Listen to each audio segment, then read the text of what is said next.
সব দুরভিসন্ধিমূলকভাবেই করা বলা হচ্ছে।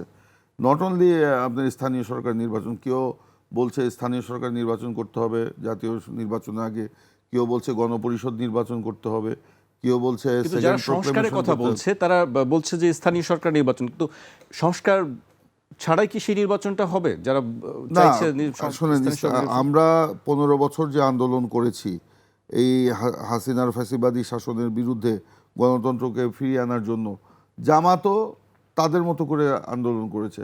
তখন তো জামাত বলে নেই যে হাসিনার পতনের পর আগে আপনার স্থানীয় সরকার নির্বাচন হতে হবে, পরে জাতীয় নির্বাচন হতে হবে।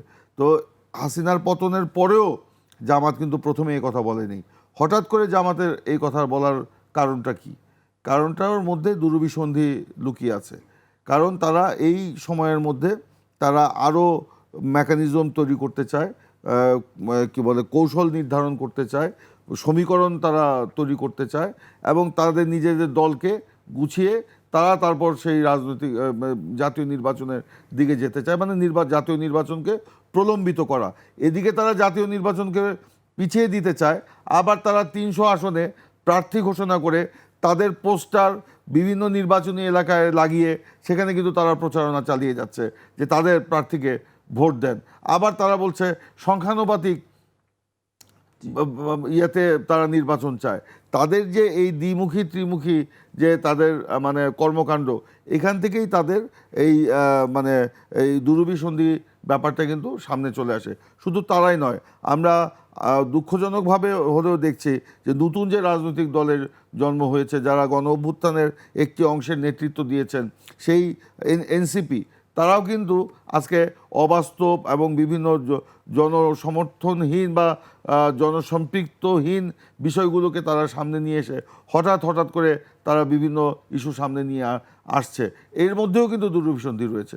সেই কারণে আমি বলবো যে বাংলাদেশে আজকে যে অনির্বাচিত সরকার বলেন, অন্তর্বর্তীকালীন সরকার বলেন, কিংবা তত্ত্বাবধায়ক সরকার বলেন, সব সরকারিটা অপেক্ষাকৃত দুর্বল একটি সরকার হয়।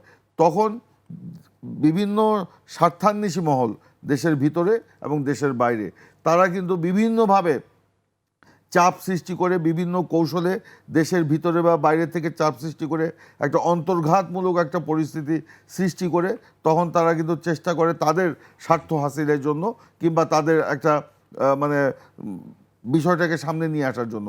কিন্তু সেই কারণেই কিন্তু আপনারা দেখবেন যে তত্ত্বাবধায়ক সরকারের বিধান সেই তো যখন থেকে আনা হলো, কিংবা 91 সালে সকল রাজনৈতিক দল বসেই কিন্তু সেই অন্তর্বর্তীকালীন সরকারের মেয়াদ কিন্তু 3 মাস করেছিল, যাতে 3 মাসের মধ্যে সেই সরকারের একমাত্র কাজ হয় যাতে আপনার নির্বাচনটা করা।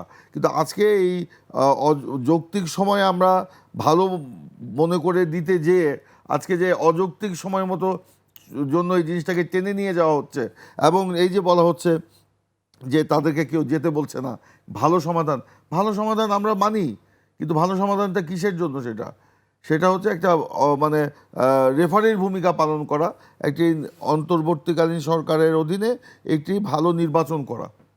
এর বেশি যদি আপনি করতে যান, আপনি যদি বলেন যে ভালো সমাধান, আমি এখন যদি বলি যে দেশে যে আজকে অস্থিতিশীল পরিস্থিতির সৃষ্টি হচ্ছে, বিভিন্ন কোয়ার্টারে আপনার ঝামেলা তৈরি হলো, বিভিন্ন রকম সমস্যা তৈরি হলো, অন্তর্বর্তীকালীন সরকারকে সেটা সামাল দিতে পেরেছে রাজনৈতিক দলের নেতৃবৃন্দকে সহযোগিতা ছাড়া?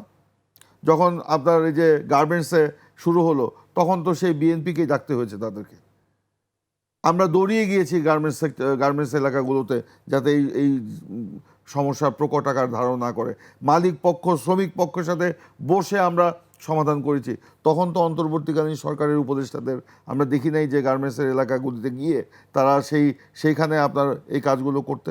বিভিন্ন যে দাবি দেওয়া উঠছে, বিভিন্ন প্রফেশনাল গ্রুপের সাথে আমরা কথা বলছি। আমরা চাই যে এই সময়ে আপনার পিসফুল একটা অ্যাটমসফিয়ার থাকুক, কোনো সংঘাত সৃষ্টি যাতে না হয়, তাহলে মূল যে উদ্দেশ্য সেটা ব্যাহত হবে। তো আজকে এই যে ভালো সমাধান, হ্যাঁ, আপনি বলতে কি বলেন যে ঈদ যাত্রা ভালো হয়েছে, এটা ভালো সমাধান। আপনার রোজার শেষের দিকে নিত্য প্রয়োজনীয় দ্রব্যমূল্যের দাম কিছুটা কম ছিল তুলনামূলকভাবে, এটা একটা ভালো সমাধান মনে করতে পারেন। কিন্তু আপনার যে সার্বিকভাবে আপনার যে দেশে যে একটা অস্থিতিশীলতা, অস্থিরতা, এইটাকে নিরসন করার জন্য নির্বাচিত সরকারের কোনো বিকল্প নেই। এমনকি স্থানীয় সরকার নির্বাচন দিয়েও এই অস্থিরতা অস্থিতিশীলতা আপনার নিরসন করতে পারবেন না। আজকে অন্তর্বর্তীকালীন সরকার ক্ষমতায়, ঠিক আছে, আমরা যখন এলাকায় যাই বা ঢাকায়ও থাকি, ভোর সকালবেলা বাসায় দরজা খুলতেই বিভিন্ন শ্রেণী পেশার মানুষের আমরা আগমন দেখতে পাই। তাদের নানান সমস্যা, এই সমস্যার সমাধান কে করবে? নির্বাচিত বা জনপ্রতিনিধি বা রাজনীতিবিদরা ছাড়া। কোনো সরকারি আমলার বাড়িতে যায় তো তারা আপনার সকাল 7টার সময় দরজা নক করতে পারে না। তো সেই জন্যই নির্বাচিত জনপ্রতিনিধিরা যদি ক্ষমতায় যত দ্রুত আসবে, ততই অন্য সমস্যার